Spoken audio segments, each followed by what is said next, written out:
Hola, hola, buenas chiquititos, ¿cómo están, amigos y amigas?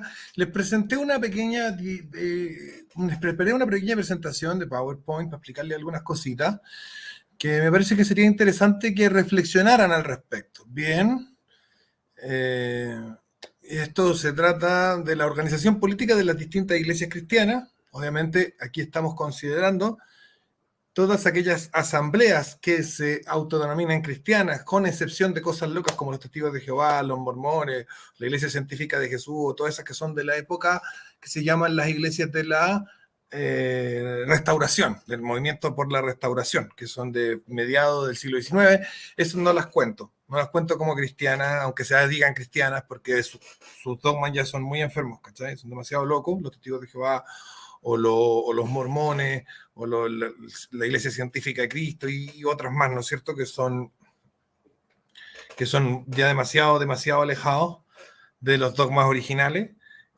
Así que estamos hablando básicamente de iglesias que comparten por lo menos un 80% del credo niceno. Tienen un credo siempre muy parecido, que le cambian una palabra, una coma, no sé qué, una tiene filioco, la otra no tiene filioco, que una tiene una coma, que la otra no, que una entiende por iglesia católica una cosa y el otro entiende otra cosa, etcétera. Pero en el fondo, en el texto al menos, si lo dicen en voz alta, todo diría sí, amén, y después uno diría, pero esto significa esto, y diría, no, significa esto otro. Entonces, estamos hablando de eso, no de cristianos locos, raros, ¿no es cierto?, que tienen sus propias Biblias, como los testigos de Jehová, los mormones, que escriben sus propias Biblias, les cambian las palabras, tienen sus propios credos, les cambian todo, que no solamente cambian el significado, sino también los significantes. Entonces aquí estamos hablando de ortodoxos y protestantes y católicos. Eso sería, católicos romanos, ortodoxos y protestantes serían los que vamos a denominar como cristianos, y sus distintas iglesias vamos a estudiar. Y obviamente lo que son iglesia y cristianos con mayúsculas son los católicos, que son la iglesia verdadera. Ustedes saben que eso es lo que yo sé y creo, pero lo otro lo vamos a llamar iglesias cristianas con minúscula porque comparten, al menos en significante, más no en significado, unos preceptos de fe muy similares, incluso a veces idénticos. Me diferencia, por ejemplo, ya del ortodoxo, que me sacan el filioque, pero eso es una diferencia menor en significante al menos. O sea, Jesús sigue siendo perfecto hombre, perfecto Dios, bla, bla, bla. Así que bueno, no hay arrianos acá, ni gnósticos, ni por ningún motivo mormones ni testigos de Jehová, que son otras formas de lo mismo. Ya. Entonces, hola Rodrigo, ¿cómo lo pasé? Bien, lo pasé en mi cumpleaños y aniversario. Una rica cena con mi mujer, a la luz de las velas y de las estrellas, porque acá se ven las estrellas, cosa que ustedes no conocen porque viven en la ciudad. Vamos entonces con la presentación. Organización política de las distintas iglesias cristianas y sus consecuencias en la política secular.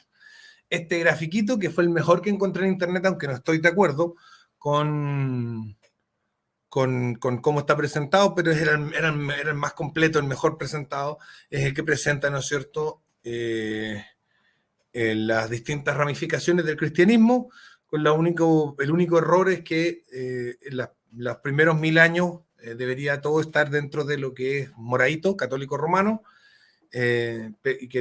pero aparece como un split porque, bueno, alguien lo hizo así. Pero vamos a ver un poquito las distintas iglesias, cómo se organizan las distintas iglesias y qué significa esto qué consecuencias tiene para la política secular. Es bien simple, esto es un razonamiento muy simple, pero lo voy a tener que explicar desde el principio porque probablemente hay cosas de base que ustedes no saben.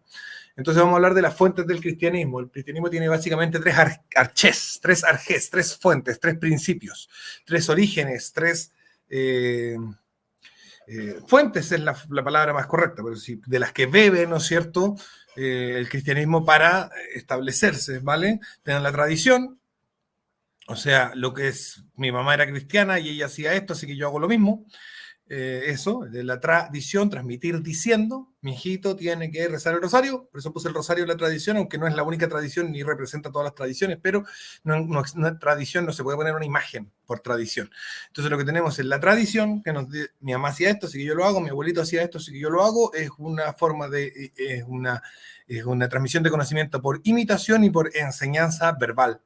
donde nos hablamos, donde es lo que se conversaba en la casa. Papá decía, tatita Dios, no sé qué, y yo entonces después sigo, papita, tatita Dios, no sé qué, porque lo escuché y le creo. Esa es la idea de la tradición, escuchar y creer al que te está hablando. La Biblia habla mucho de eso, se escucharon, si creyeron lo que les dijimos, dice el apóstol en las cartas cuando estuvimos con ustedes, entonces tienen que hacer esto y esto. O sea, lo que les dijimos, creer lo que te dicen, y esa es la idea de tradición, transmitir diciendo, dición, decir, y transmitir. Entonces, tradición. Se llega a ti mediante lo que se dijo. También hay tradiciones que son habladas, o sea, que son actuadas, ¿no es cierto? Que vemos que los demás lo hacen y nosotros también imitamos por imitación física. Luego tenemos la autoridad apostólica, todos los cristianos, con diferencias mayores en términos de lapsos de tiempo en los que la autoridad apostólica tiene algún valor, creen en algún nivel de autoridad apostólica, por eso muchos protestantes que no tendrían ninguna validez por la autoridad apostólica actual de alguna persona que sea apóstol hoy, sí le dan validez a la autoridad apostólica de San Pablo, etcétera, de las cartas que están en la Biblia. Pedro, Pablo, Santiago, Juan, etcétera. Y luego tenemos las escrituras mismas, ¿no es cierto? Las escrituras mismas como arjé, como es el Nuevo Testamento, la Biblia.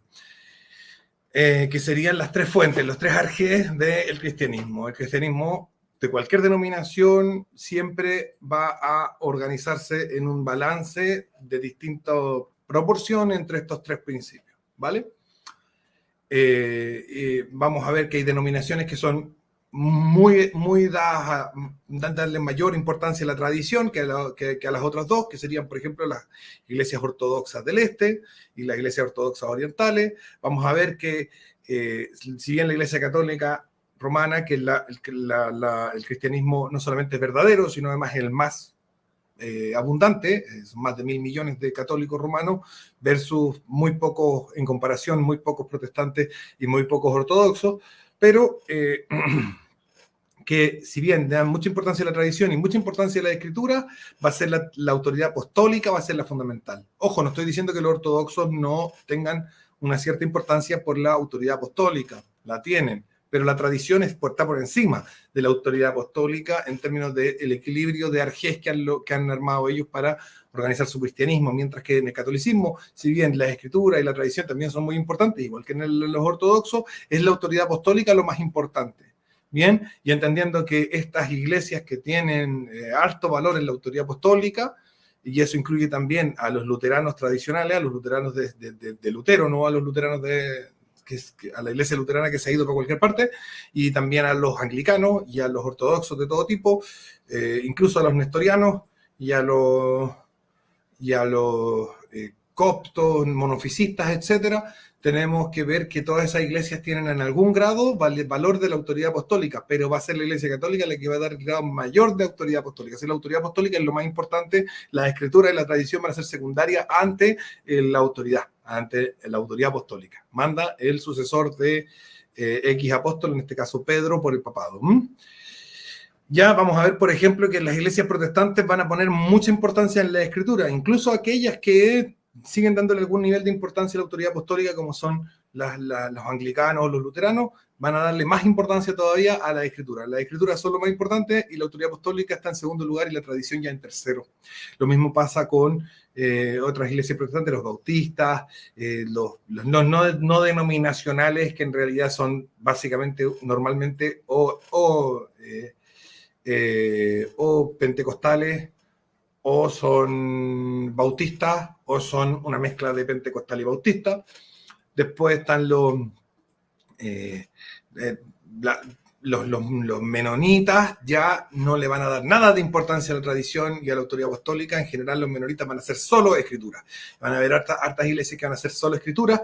Y vamos a ver cómo se organizan, porque no se organizan de la misma forma, aquellas que son solo escritura, aquellas que son más tradición, aquellas que son más autoridad apostólica, aquellas que son más escritura, se organizan distinto. Se organizan distinto y lo queremos ver. Entonces vamos a ver las tres formas de organización que ha tenido el cristianismo en su historia.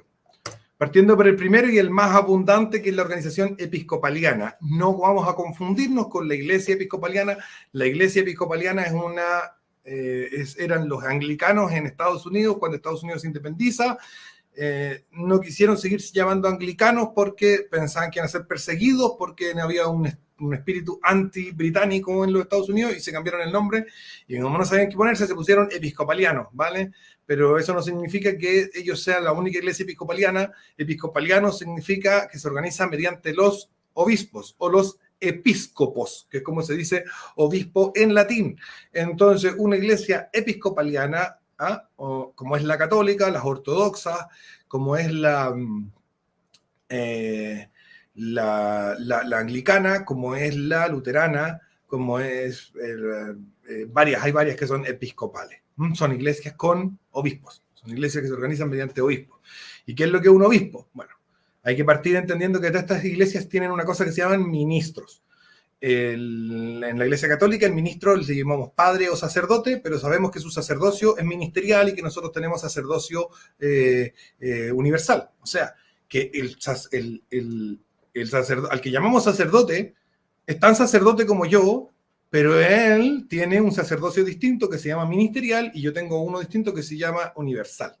Y lo mismo pasa con el tema de los pastores o digamos, líderes de las congregaciones que son de iglesias episcopales, por ejemplo, en el caso de los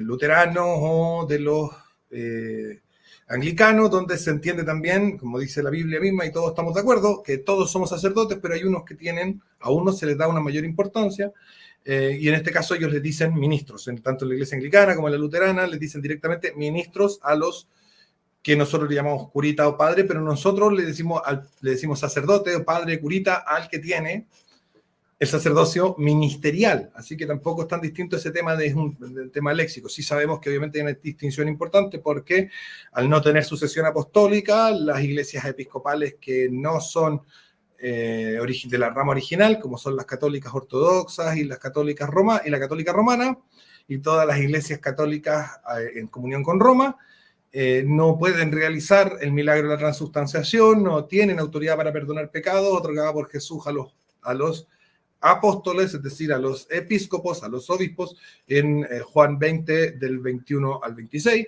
y por lo tanto sabemos que una ministerial, son ministros, pero no son ministros de verdad. ¿Ya?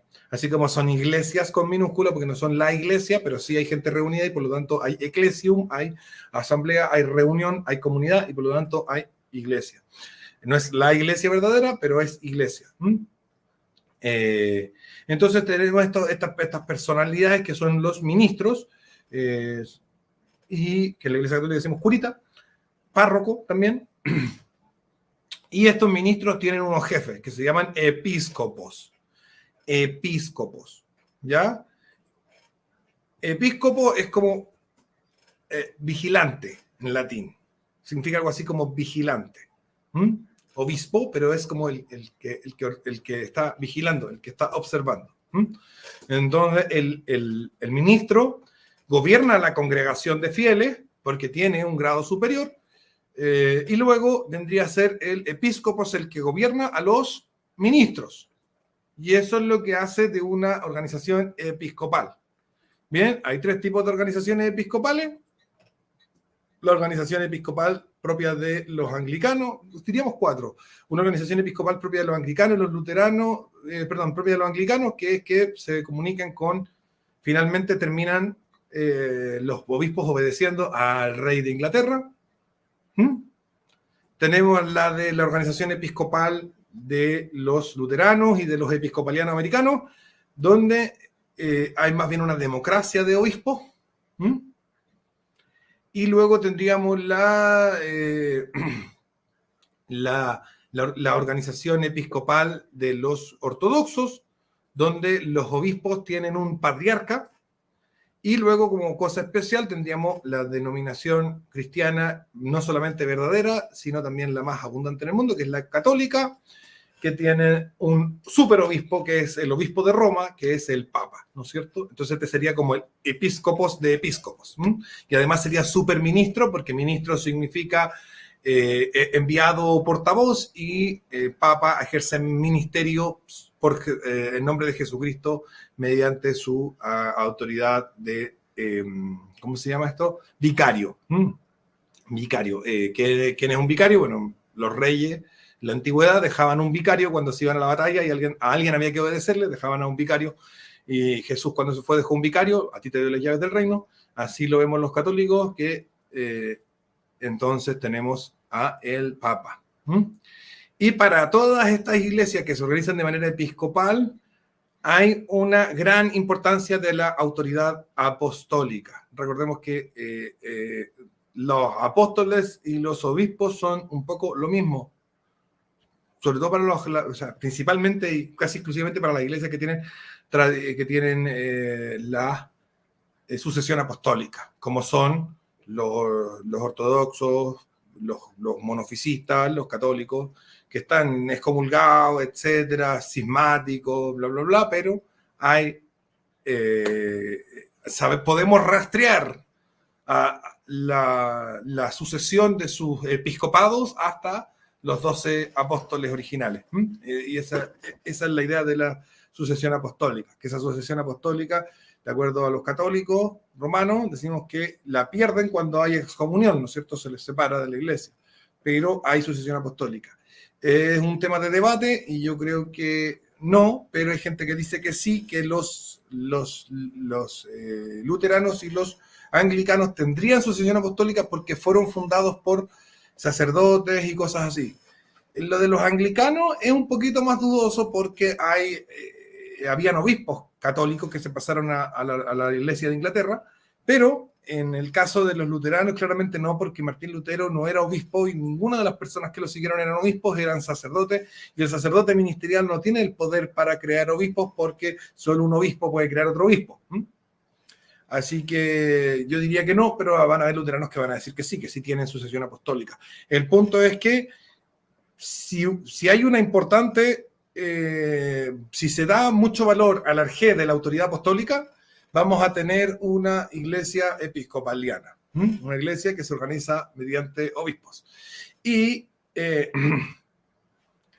eso no significa que sea el valor más importante, solo que se le da una alta importancia. Cuando se le empieza a quitar importancia a la autoridad apostólica, aparecen las otras dos formas de organización que son menos frecuentes. Ahora, vamos a hablar de que hay episcopalianismos fuertes y episcopalianismos débiles. Organizaciones que son fuertes en autoridad apostólica y tienen menos tradición y menos escritura. Esa sería la católica, por ejemplo. La Iglesia Católica es muy centrada en la autoridad apostólica, y la importancia de la escritura, si bien es importante, la importancia de la tradición también es importante, pero la autoridad apostólica es casi todo, es el 90%, una cosa así. Entonces, luego tendríamos los ortodoxos, que si bien la autoridad apostólica es importante, la tradición está por encima, ligeramente por encima. Y después tendríamos las iglesias evangélicas protestantes, donde incluso cuando son episcopalianas, vamos a ver que las escrituras están por encima de la autoridad apostólica, pero si la autoridad apostólica fuera débil, no podrían organizarse episcopalianamente, porque la organización episcopaliana exige una cierta obediencia a la autoridad apostólica, no total, porque si no estaríamos todos en la Iglesia Católica, pero bastante alta, lo suficiente como para poder organizarse así, porque si no se organizarían de las formas que vamos a ver a continuación, que son minoritarias, pero existen. La siguiente es la organización presbiteriana. ¿Ya? No confundir con la denominación del mismo nombre. Existe una cosa que se llama la Iglesia Presbiteriana, fue fundada en Escocia por unos protestantes que estaban molestos con la Iglesia anglicana, y la organización presbiteriana no es exclusiva de la Iglesia presbiteriana, pero ellos fueron los primeros en organizarse de forma presbiteriana. ¿Qué significa la organización presbiteriana? Viene de una interpretación, de una lectura de la Biblia, de cierta carta del apóstol Pablo, donde habla sobre la organización de la Iglesia, en la que el apóstol Pablo habla de los presbíteros. Y todas las demás iglesias entendieron que presbíteros eran los ayudantes de los sacerdotes, los ayudantes de los obispos, etcétera, menos los presbiterianos que entendieron distinto y dijeron, no, todos habían entendido, como siempre, todos habían entendido mal la Biblia hasta que tuve que llegar yo para que la entendiera bien. Eso es lo que dice cada nuevo que llega. Y decidieron que tenía que ser un consejo de ancianos o sabios, o sea, gente experta en las escrituras que gobierna la iglesia, y que los presbíteros eran ancianos, sabios que gobernaban la iglesia. Esta idea de traducir presbítero como anciano se les ocurrió a ellos. Siempre se ha entendido como que el presbítero es el que ayuda al cura, y desde siempre. Pero estos determinaron que presbítero era anciano o sabio, alguien que tiene mucho tiempo de estudio, y generaron estos consejos de ancianos que van interpretando la Biblia colectivamente y gobiernan la iglesia de los fieles que no son tan sabios ni tan ancianos.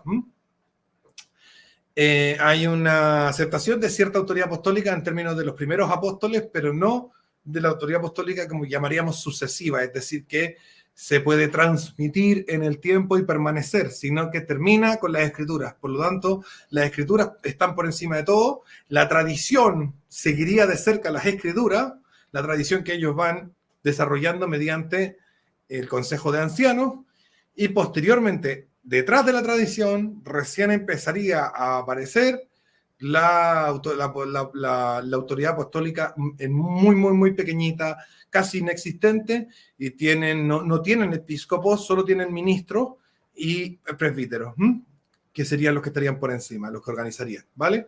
Entonces su visión es escritura, muy escritura, sigue la tradición, digamos 60-70% escritura, 20-30% tradición, y después el resto, lo que queda, ese poquitito para autoridad apostólica.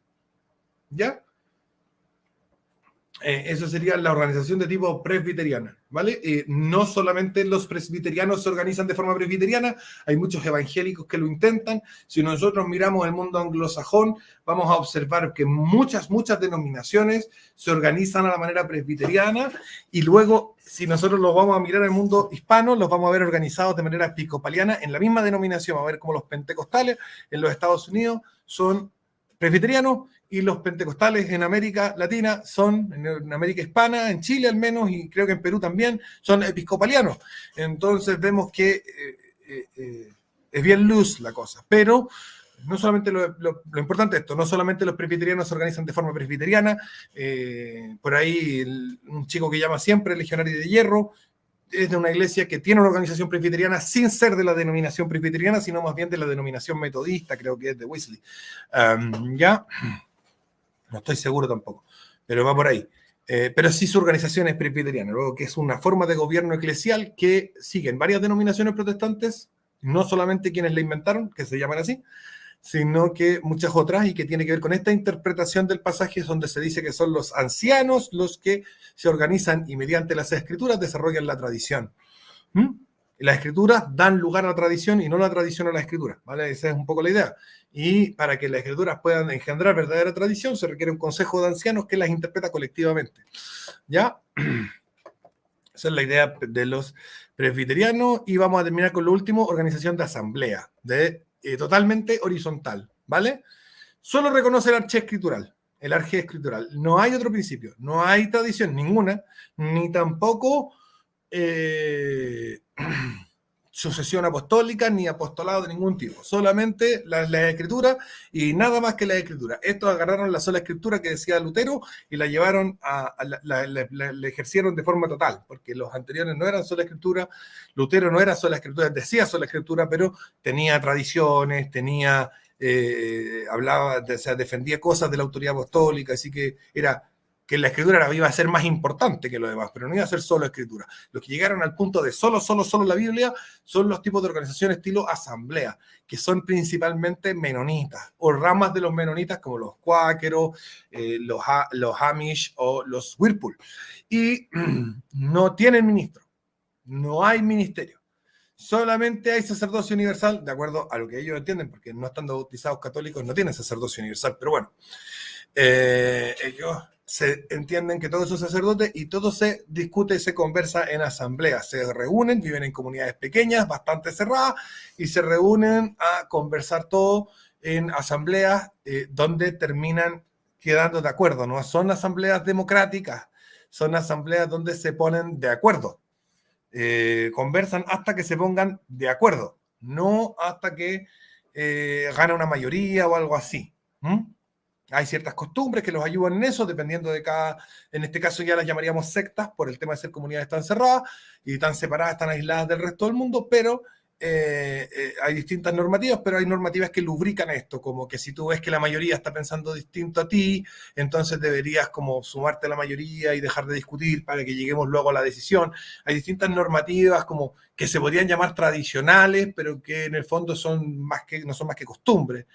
O son tradiciones no asumidas. Tienen muchas tradiciones que no son asumidas, que no las han aceptado ellos, que no han dicho, oye, esta es una tradición. Rechazan la idea de tradición, pero hay un montón de cosas que tienen que uno podría desde fuera decir, eso es tradición. Y que les permiten de alguna manera gobernar sus organizaciones eclesiales sin la existencia de ningún tipo de ministro, episcopo o presbítero. Ahora quiero hablar un poquito de... quiero ver un poquito el chat antes de continuar. Un poquitito el chat.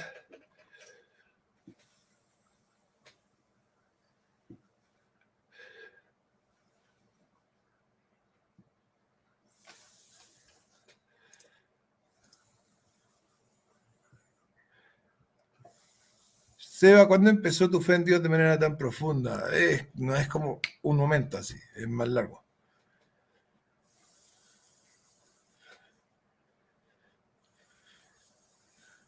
Loft dice, Sebastián Izquierdo, me sorprenden las cosas que hablas, pero no entiendo por qué aún no hablas de la cuarta revolución industrial y los cambios que se vienen. Es un tema importante que nunca toca.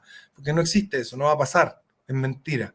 Cuando la gente empieza a decir que van a pasar cosas que van contra la lógica, que van contra la realidad, tú decís, bueno, adelante, siga. Si no hay energía suficiente para los huevos que quieren hacer. No hay, no existe. Tendrían que ir así a drenarle energía al sol directamente como con unas naves espaciales que no existen. Y no hay energía para producir esas naves. Así que no vamos a llegar a ese nivel de desarrollo. No se puede. Menos cuando hay cada vez menos seres humanos. Así que eso. Estaba viendo aquí un poco el chat. Más o menos, ¿qué tamaño tienen esas comunidades para que funcionen las asambleas? Tienden a ser comunidades de 40, 50 familias. Cuando son muy grandes, como que se tienden a separar.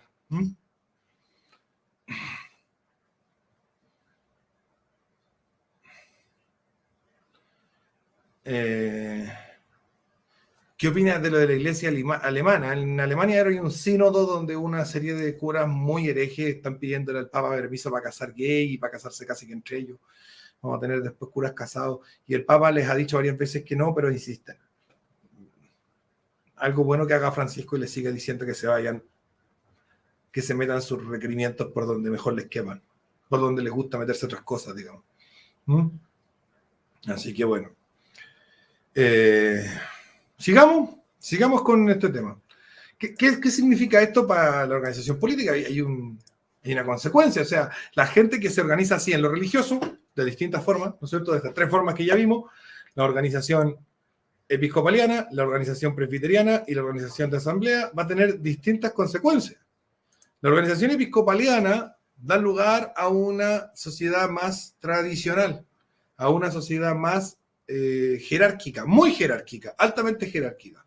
La sociedad más presbiteriana da lugar a una sociedad que tiene es más parlamentaria, de elegir representantes, y no es ninguna duda que John Locke, que empezó con la idea del parlamento y la representación y todo lo demás, estaba en una iglesia puritano-presbiteriana.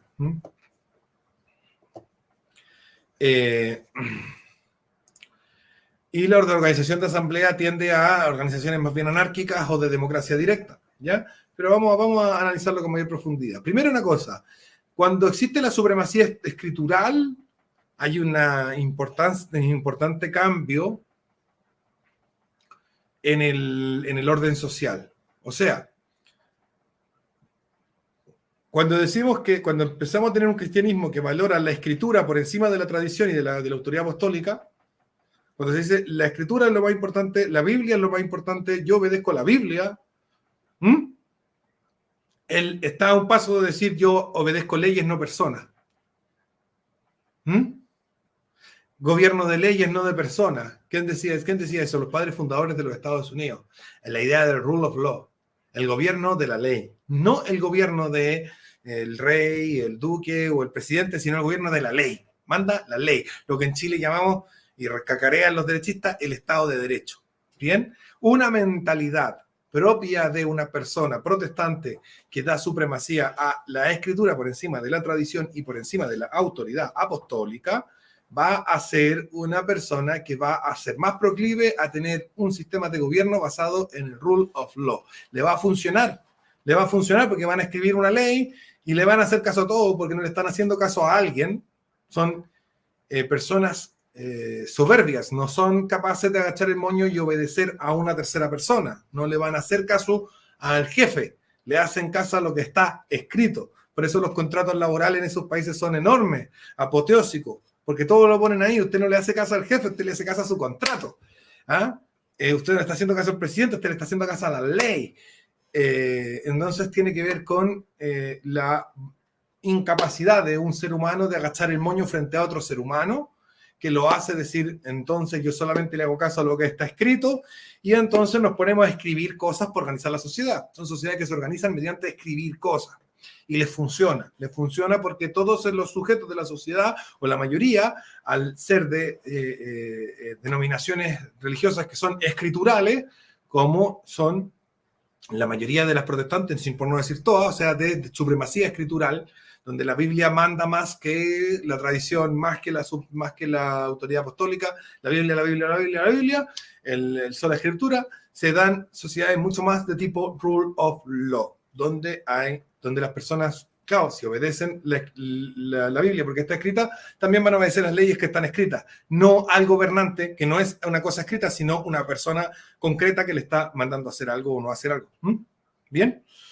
En ese tipo de sociedades pueden llegar los policías al auto, como pasa en los Estados Unidos, y el otro le dice, invoco la quinta enmienda, y empiezan a hablar en este lenguaje, ¿no es cierto?, medio mágico de lo que está escrito. Y el otro, para el policía, el policía tiene una pistola.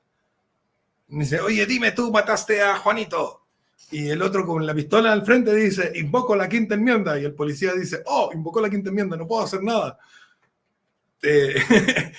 Son personas que literalmente se dejan gobernar por papel entintado, ¿vale? O sea, papel con tinta, cosas escritas. No, pero jamás se dejarían gobernar por personas, ¿ya?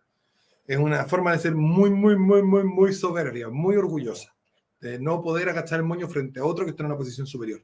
Son sociedades poco jerárquicas, muy horizontales, muy dadas al liberalismo, con sus positivas y negativas consecuencias, y nombrar ejemplos son los Estados Unidos, ¿no es cierto?, Alemania,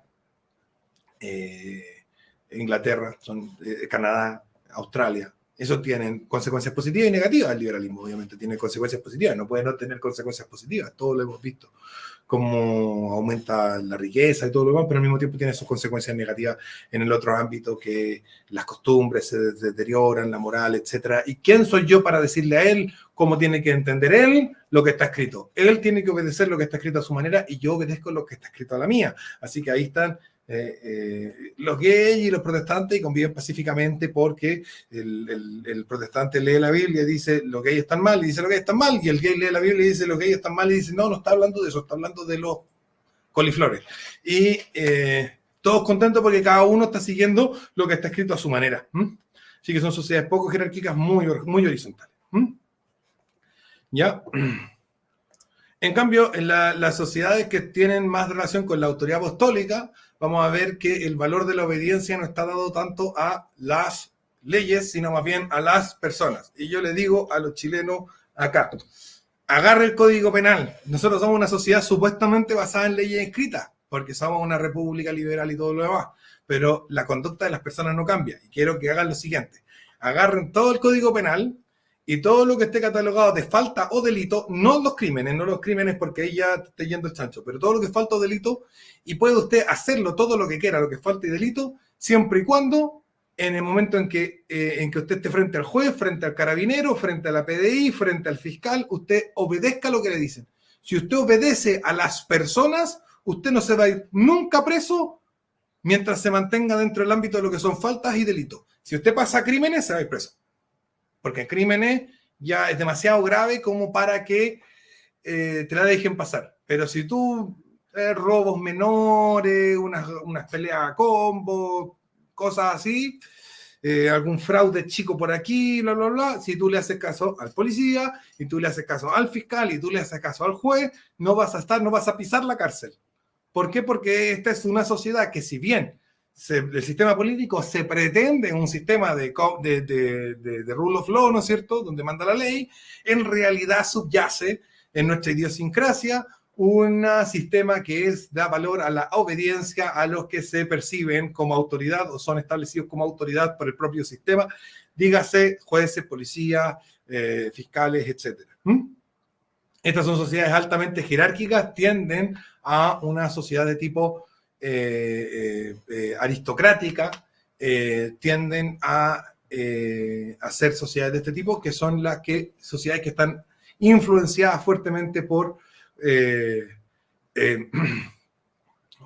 religiones que tienen una mayor importancia en la autoridad apostólica, como son, por ejemplo, la sociedad rusa o la sociedad hispana, las sociedades básicamente las eslavas y las hispanas y la italiana serían las sociedades que más representan esto.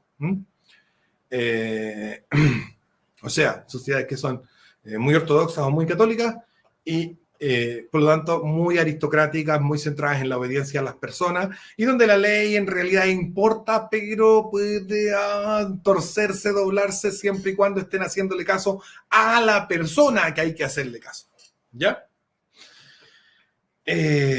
Todo esto es un sistema mucho más natural y es un sistema que yo por lo menos defiendo más que la tontera esta de obedecer pedazos de papel con tinta, pero ahí la discusión está abierta para que quiera un debate sobre ese principio. ¿Obedecemos personas o obedecemos papeles con tinta? Yo prefiero obedecer personas. Personas que tienen emociones, sentimientos, que se preocupan por mí, que tal vez me quieren y que desean lo mejor para mí. Prefiero 1000 veces obedecer a ellos que obedecer un papel al que no le importo, escrito por alguien que no le importa. Bien, vamos a ver acá un poco dialéctica cultural de la iglesia y el pueblo. Ocurre lo siguiente. Cuando nosotros cuando conversamos con un católico norteamericano, y yo conversaba con varios católicos gringos que viven en Estados Unidos y no son mexicanos que se fueron a vivir a Estados Unidos y que son católicos, sino que son católicos que se convirtieron o que son de familia católica porque son anglosajones norteamericanos de toda la vida. ¿Ya? Speaking in English y toda la weá. Son católicos gringos, ¿vale? No son ciudadanos americanos que se llaman Oslavio Pérez y son católicos. No, son católicos gringos, ¿vale? Y los católicos gringos tienen una percepción, no es real, pero al menos se da una percepción y por lo tanto algo ocurre que genera esa percepción de que la iglesia católica en Estados Unidos es mucho más horizontal de lo que es en el resto del mundo. Y de alguna manera la iglesia hace algo para dar esa impresión, para poder adaptarse a la idiosincrasia local, que es una idiosincrasia más escritural y por lo tanto más horizontal. Y hay formas de adaptarse sin dejar de lado la autoridad apostólica. Ahí es un equilibrio que hay que lograr. Y algo parecido pasa con los evangélicos en Hispanoamérica, porque si nosotros observamos las organizaciones sobre todo de pentecostales, metodistas o de no denominacionales, que en el fondo son mezclas de pentecostales con bautistas en distintos grados, en Estados Unidos y en otros países donde están, en otros países anglosajones, vamos a ver que son presbiterianos, tienen una organización presbiteriana. Sin embargo, cuando llegan a Hispanoamérica, rápidamente forman una organización episcopaliana. Ahí está en la foto los obispos de la iglesia, los obispos evangélicos de Chile. Ahí están los obispos evangélicos de Chile, de ahí de al lado de la estación central, donde se toman los buses, al lado está la catedral evangélica, ahí están los obispos evangélicos de Chile. No todos, obviamente, pero hay algunos que serían tal vez los más importantes. El punto es que estos representan iglesias que son pentecostales, metodistas, etcétera, y que no son, en el resto del mundo, con excepción de los países hispanos, no son episcopalianas, se organizan de forma presbiteriana.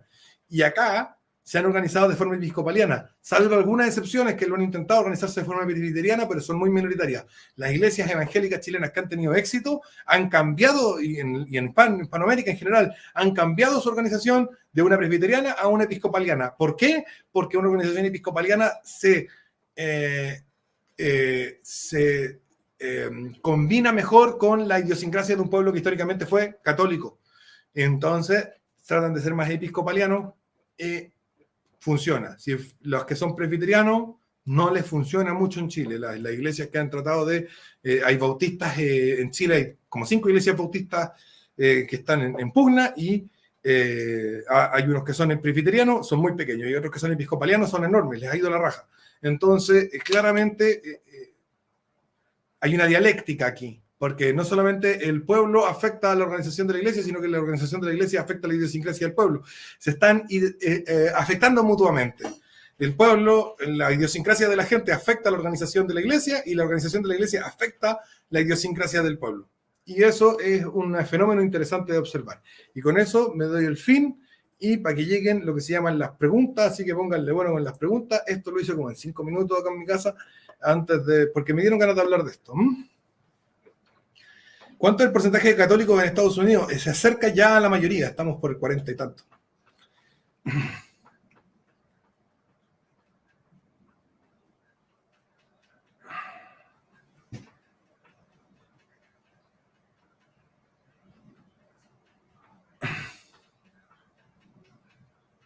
Entonces, las ideas del Johannes Kaiser chocan con la idiosincrasia chilena, no en tanto que es chistoso el caso de Johannes y de Axel y de José Antonio Cast, etcétera, porque ellos, siendo de ideologías anticaudillo, se vuelven caudillos.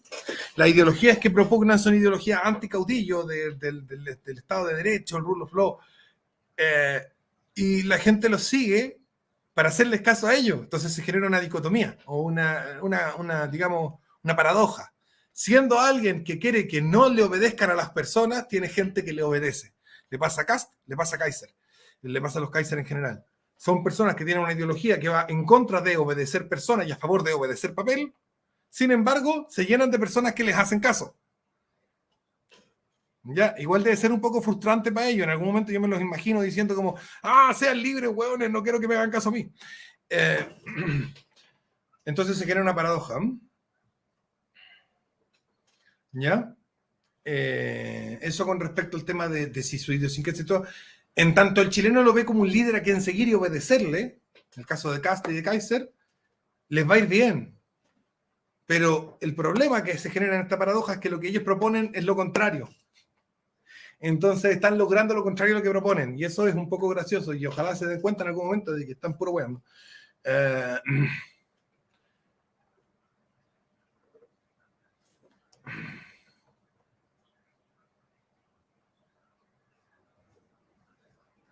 Es muy distinto el liberalismo gringo al hispano. Primero porque el liberalismo hispano se plantea desde una confección estatal francesa y no desde una confección estatal anglosajona. El Estado hispano se organiza francesamente. Hereda de Francia su forma de organizarse. El Estado mexicano se organiza como el de Francia, el Estado chileno se organiza como el de Francia, el de argentino se organiza como el de Francia, el brasilero se organiza como el de Francia, el peruano se organiza como el de Francia, el uruguayo se organiza como el de Francia, el venezolano se organiza como el de Francia, y el de Colombia se organiza como el de Francia, y el paraguayo como el de Francia, y el de Salvador como el de Francia, y el de Honduras como el de Francia, y el de Cuba como el de Francia. Y ahí hay una diferencia importante del liberalismo, porque el liberalismo que construye nuestro Estado, el Estado que tenemos, es un liberalismo francés de código civil napoleónico y de constitución de estilo revolucionaria jacobina. Y los liberales norteamericanos se organizan a la manera de la Ilustración escocesa, que es distinta. Así que es distinta la idea de Estado, primero. Y en segundo lugar,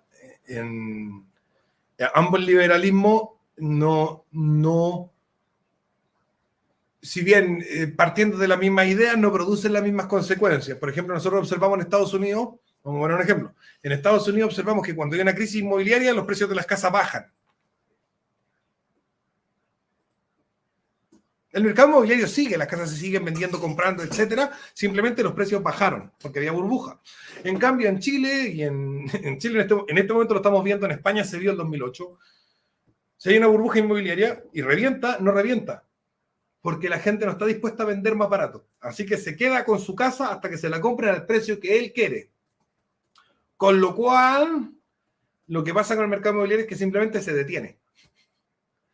No bajan los precios, no colapsa a nivel de precios, sino que se detiene. Entonces, hay ciertos aspectos de nuestra idiosincrasia, de nuestra forma de ser, somos más tosudos, somos más cabezones, más cabeza dura. El liberalismo termina operando de una forma distinta en el mundo hispano que en el mundo anglosajón, pero claramente las ideas satánicas que subyacen a ambos liberalismos son las mismas. ¿Mm?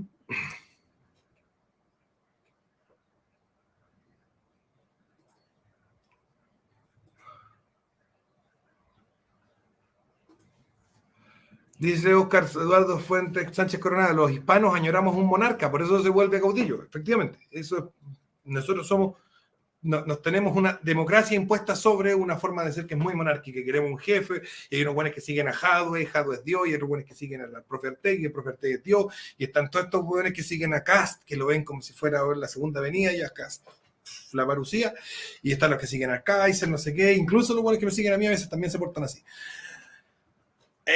Que son muy pocos, pero se entiende, ¿no? Están buscando un rey.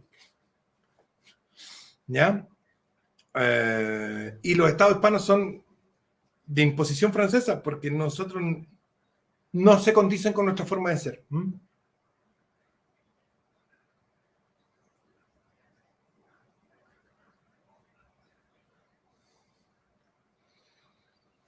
Master of the Universe, saludos del otro lado de la cordillera, dice: los estados nacionales crean y difunden un conjunto de elementos o símbolos para unir a una población y que crea que es distinta de la otra. Efectivamente, sí.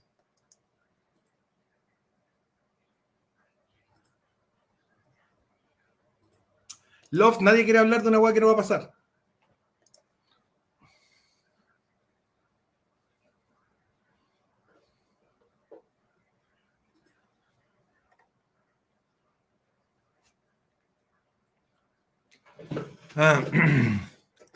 Sigo esperando alguna otra pregunta sobre la pequeña presentación que hice. Fue una pequeña presentación.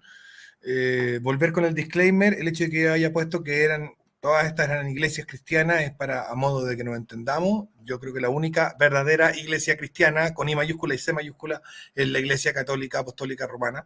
Pero bueno, igual existen estas otras iglesias, entre comillas, porque son eclesiam, son reuniones, y asambleas, reuniones, comunidades, y que son cristianas, entre comillas, porque al menos están de acuerdo con una parte importante del significante, no bien del significado del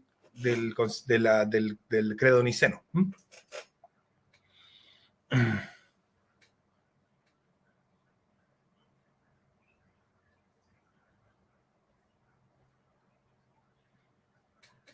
Muy interesante, pero al final son herejes, sí, son herejes.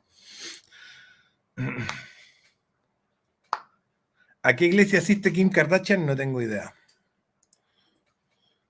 Es posible cambiar la idiosincrasia de un país con muchos siglos y mucho trabajo. Muchos siglos de trabajo. Sí. Muchos siglos de esfuerzo.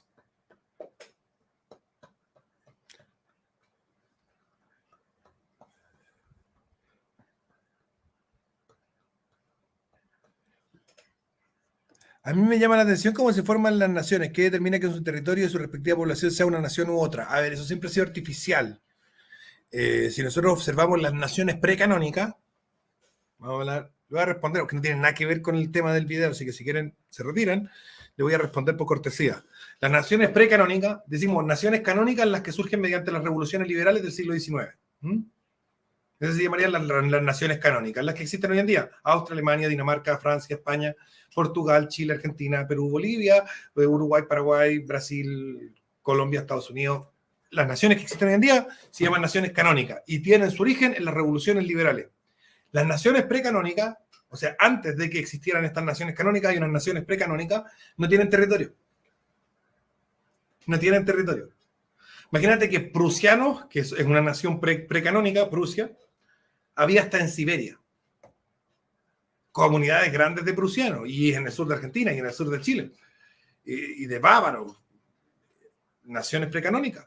Las naciones precanónicas no tienen territorio determinado, son muy líquidas. Es precisamente el esfuerzo de las revoluciones liberales lo que artificializa el concepto de nación y las vuelve naciones canónicas. Y genera la nación canónica mediante el establecimiento de un territorio, y el que no hable este idioma y no sea de este color y no diga esta cuestión y no tenga esta misma forma de ser, no vive aquí y se va para afuera, y los que son así como nosotros, que están en otro lado, vénganse para acá. Eso que pasa mediante la Revolución Francesa y otras revoluciones liberales, forma las naciones que hoy en día entendemos como canónicas, y esas tienen territorio y son sólidas, tan claras. Ahí están los chilenos, y aquí dejan de estar los chilenos y empiezan a estar los argentinos. Pero antes de las naciones canónicas están las precanónicas, que no eran territoriales, no eran líquidas, existían en todos lados. No habían fronteras nacionales, habían fronteras monárquicas de los reinos, pero la distribución de las naciones era mucho más líquida.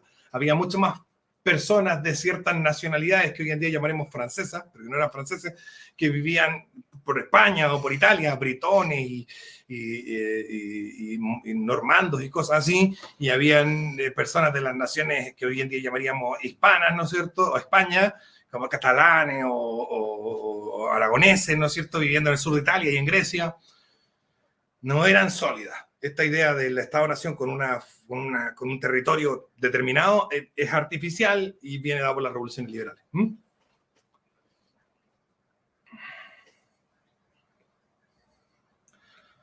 Dice Infoguerra, ¿y de qué manera nos organizamos entonces para presentar resistencia contra el proyecto totalitario antiglobalista, antichileno? Ay, no sé. Yo he hablado en algunos directos de llamado, hemos conversado sobre temas de organización.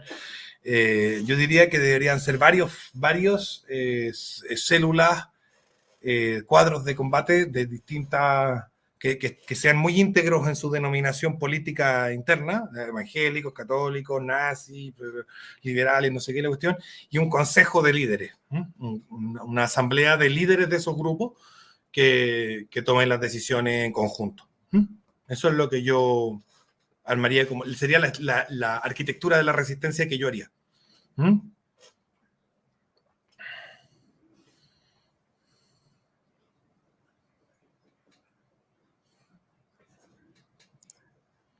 Dice Gaby, yo soy porteño de Buenos Aires, tengo más en cuanto a cultura que un uruguayo, que alguien de Jujuy, y el ciudadano este último es un compatriota. Sí, pero eso está alegando a un concepto precanónico de la nación, y estamos en una era de naciones canónicas, producto de los liberales. Los liberales hicieron esa revolución y tenemos naciones canónicas.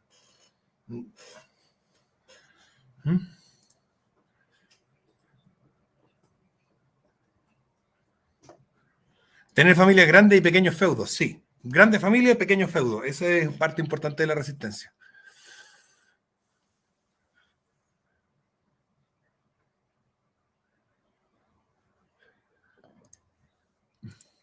René Jones Michelman dice, yo fundaría la primera academia de luthier en Chile. Yo estoy haciendo guitarra totalmente amateur.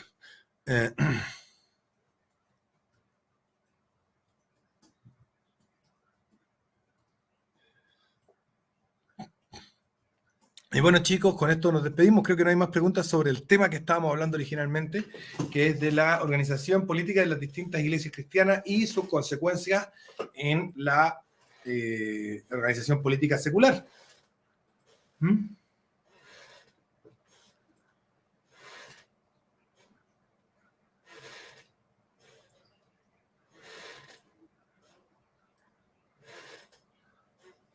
Así que nos vemos.